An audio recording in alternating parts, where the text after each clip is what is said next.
जय श्री कृष्णा। राधे राधे दोस्तों, स्वागत है। भगवान श्री कृष्ण ने बताया है कि कौन से वृक्ष घर में लगाना शुभ होते हैं, जिन्हें घर में लगाने से अकाल मृत्यु भी नहीं होती और परिवार में सुख समृद्धि बनी रहती है और घर में माता लक्ष्मी का वास होता है। भक्तों, आपको बता दें कि जो अमीर लोग होते हैं इन्हीं पौधों को अपने घर में लगाते हैं, तो आप भी इन पौधों को डोट अपने घर में जरूर लगाएं। भक्तों, एक समय की बात है, एक बार देवी रुक्मिणी भगवान श्री कृष्ण से कहती हैं, हे प्रभु, कृपया आप मुझे यह बताइए कि मनुष्य को किन किन वृक्षों का रोपण करना चाहिए, कौन से वृक्ष भवन के सामने लगाने चाहिए जिससे दरिद्रता दूर हो और शत्रु रोग भय भूत पिशाच आदि संकटों से बचने के लिए कौन से वृक्ष भवन के सामने लगाने चाहिए। भगवान श्री कृष्ण मुस्कुराते हुए कहते हैं, देवी रुक्मिणी, तुमने आज समस्त मानव जाति के कल्याण के उद्देश्य से अत्यंत महत्वपूर्ण प्रश्न किया। इस संसार में वृक्षों का बहुत बड़ा योगदान है। वृक्ष सदा ही पूजनीय है, किंतु आज तुमने उचित ही प्रश्न किया है कि सामने कुछ खास वृक्षों को लगाना बहुत ही शुभ फल प्रदान करता है।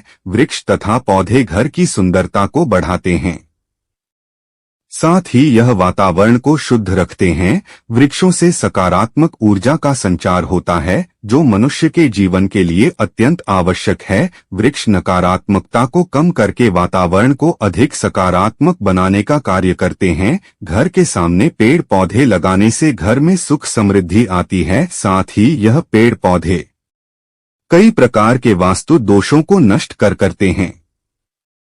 घर के आंगन में खड़े वृक्ष देवताओं के समान घर की रक्षा करते हैं। भक्तों, भगवान श्री कृष्ण कहते हैं, हे देवी, भवन के पास कौन से पौधे लगाने चाहिए और कौन से नहीं, इसके बारे में बताने से पूर्व मैं तुम्हें एक प्राचीन कथा सुनाता हूँ, जिससे तुम्हें समझ में आ जाएगा कि वृक्षों तथा पेड़ पौधों का भवन के पास लगाना कितना शुभ होता है और कौन से पौधे भवन के पास लगाने से दुख एवं दरिद्रता आती है। हे देवी रुक्मिणी, तुम इस कथा को ध्यान से सुनना और जो भी मनुष्य इस कथा का स्मरण करता है उसके सैकड़ों पाप नष्ट हो जाते हैं और उसकी दरिद्रता का नाश होता है। तब देवी रुक्मिणी कहती है, प्रभु, मैं इस कथा को अवश्य ध्यान से पूरा सुनूंगी, कृपया मुझे आप कथा सुनाई। तब भगवान श्री कृष्ण कहते हैं, हे देवी, पूर्व काल की बात है। मध्य देश में एक अत्यंत शोभायमान नगरी थी। उस नगरी में गोपाल नाम का वैश्य अपनी पत्नी सुमित्रा के साथ निवास करता था। गोपाल भगवान विष्णु का भक्त था और वह नित्य भगवान विष्णु की पूजा करता था। गोपाल की पत्नी सुमित्रा भी गृह कार्य में दक्ष थी। घर में धन धान्य की कोई कमी नहीं थी। भगवान की कृपा से उसके पास सब कुछ था। इस प्रकार से अनेक दिन बीतने के पश्चात गोपाल की जो पत्नी थी, जिसका नाम सुमित्रा था, उसने अपने आंगन में कुछ वृक्षों का रोपण किया और नित्य उन वृक्षों को जल चढ़ाकर उनकी सेवा करने लगी। सुमित्रा को वृक्ष रोपण का ज्ञान नहीं था। उसे जो वृक्ष प्रिय लगे उन्हें वृक्षों का रोपण उसने किया। जो वृक्ष अशुभ होते हैं उन्हीं वृक्षों का रोपण उसने अपने घर के आंगन में कर दिया, जिस कारण से उस वैश्य गोपाल को व्यापार में काफी सारा घाटा होने लगा। उसके घर में रोज कलह होने लगा। पति पत्नी में बार बार वाद विवाद होने लगे। उन दोनों के जीवन में अनेक कठिनाइयां आने लगी और धीरे धीरे गोपाल का सारा व्यापार डूब गया और उसका सारा धन भी नष्ट हो गया। अब गोपाल के पास अनाज भी खरीदने के लिए पैसे नहीं थे। वे भूखे ही रहने लगे, जिससे क्रोधित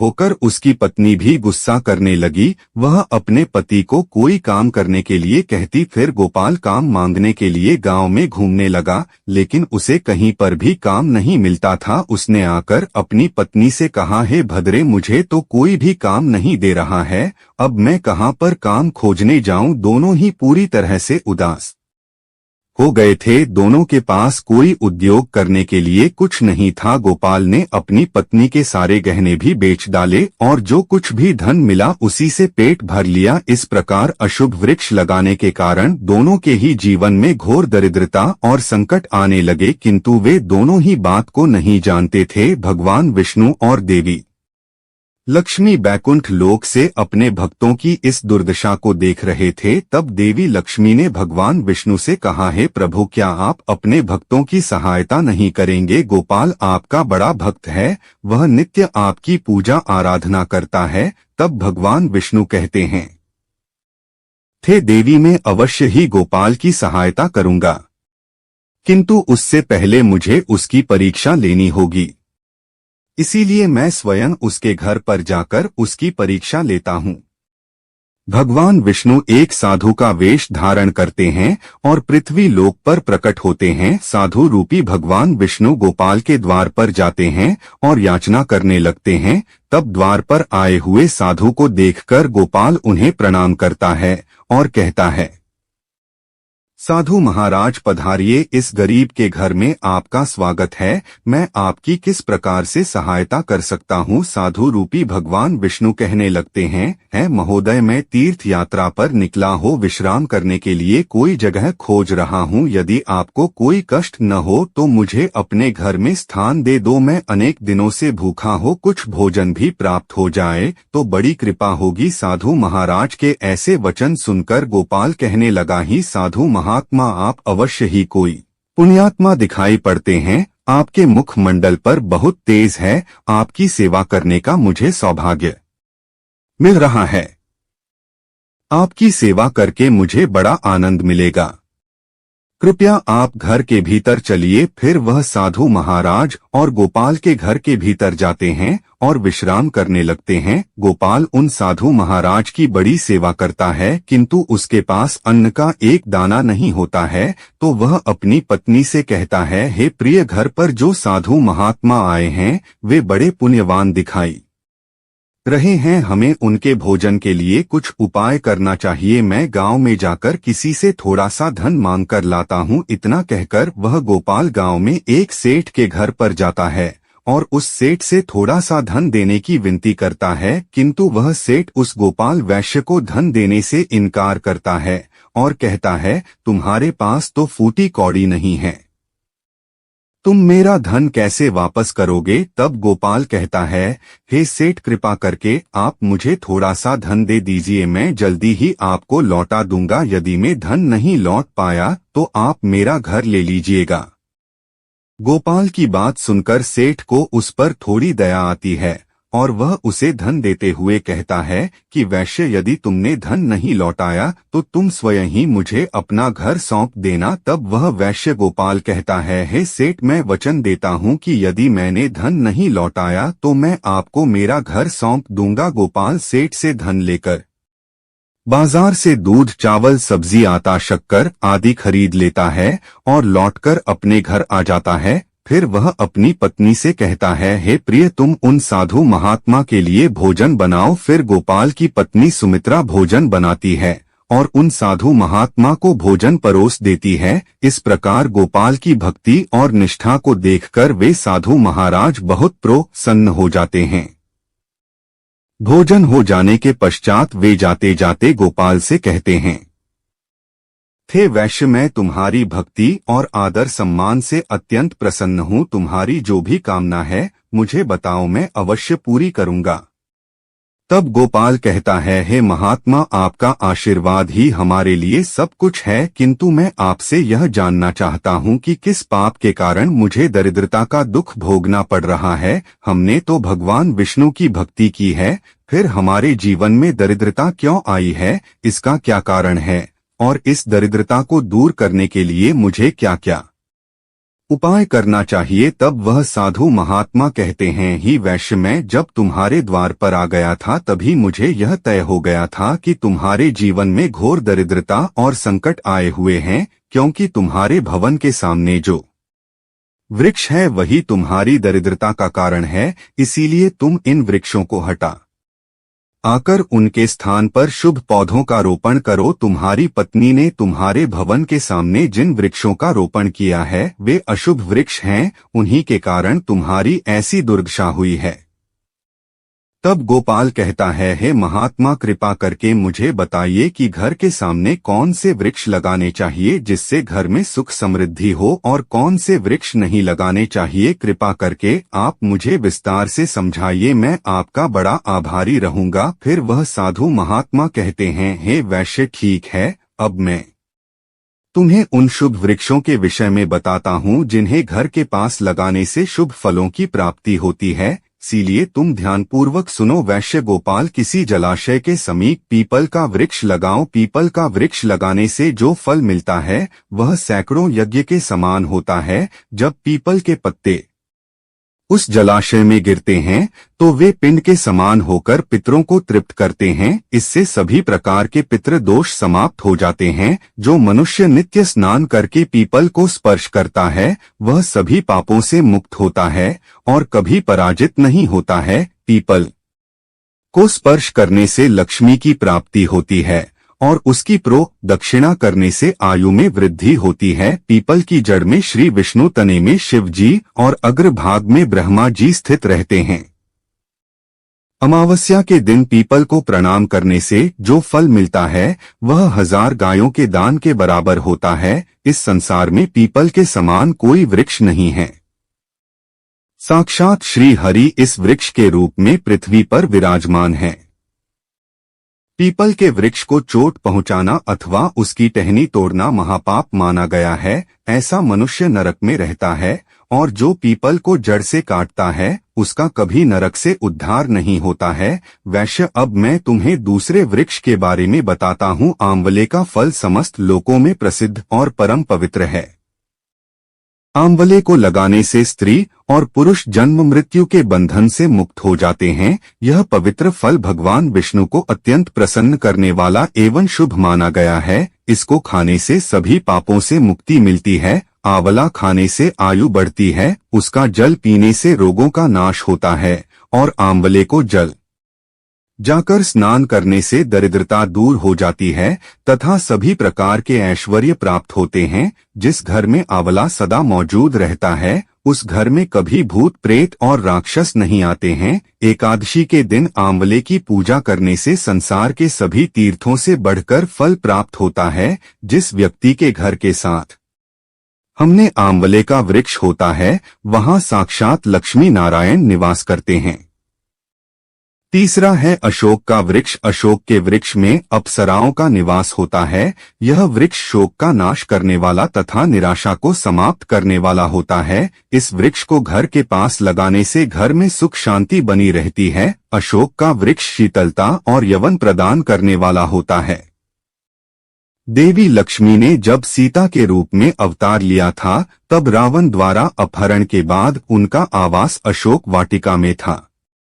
अशोक के वृक्ष ने मां सीता की बहुत सेवा की थी, इसलिए मां सीता ने अशोक वृक्ष को यह वरदान दिया था कि जिस भी स्थान पर यह वृक्ष होगा वहां उनका सदैव ही निवास होगा। चौथा है पाकर का वृक्ष। प्रत्येक मनुष्य को पाकर का वृक्ष अवश्य लगाना चाहिए। यह वृक्ष लगाने से जो फल मिल आता है वह महान यज्ञ के समान होता है।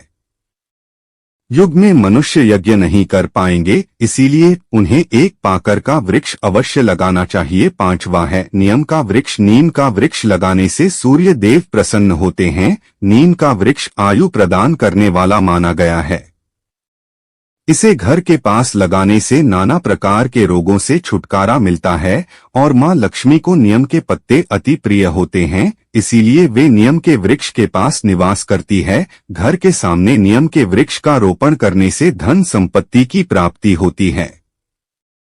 छठा है जामुन का वृक्ष। यदि कोई मनुष्य कन्या प्राप्ति की कामना करता है तो उसे जामुन का वृक्ष अवश्य लगाना चाहिए। जिस मनुष्य के घर के सामने जामुन का वृक्ष होता है उसके घर में कन्या का जन्म होता है जो कुल का गौरव बढ़ाती है। सातवां है बेल का वृक्ष। बेल के वृक्ष में भगवान शिव और गुला देवी पार्वती का निवास है, इसीलिए अगर बेल के वृक्ष के पास गुलाब का पौधा लगाया जाए तो शिव पार्वती का आशीर्वाद प्राप्त होता है। उस घर में कभी दुख और दरिद्रता नहीं आती है, उस घर में कभी अकाल मृत्यु नहीं होती है और कोई स्त्री विधवा नहीं बनती है।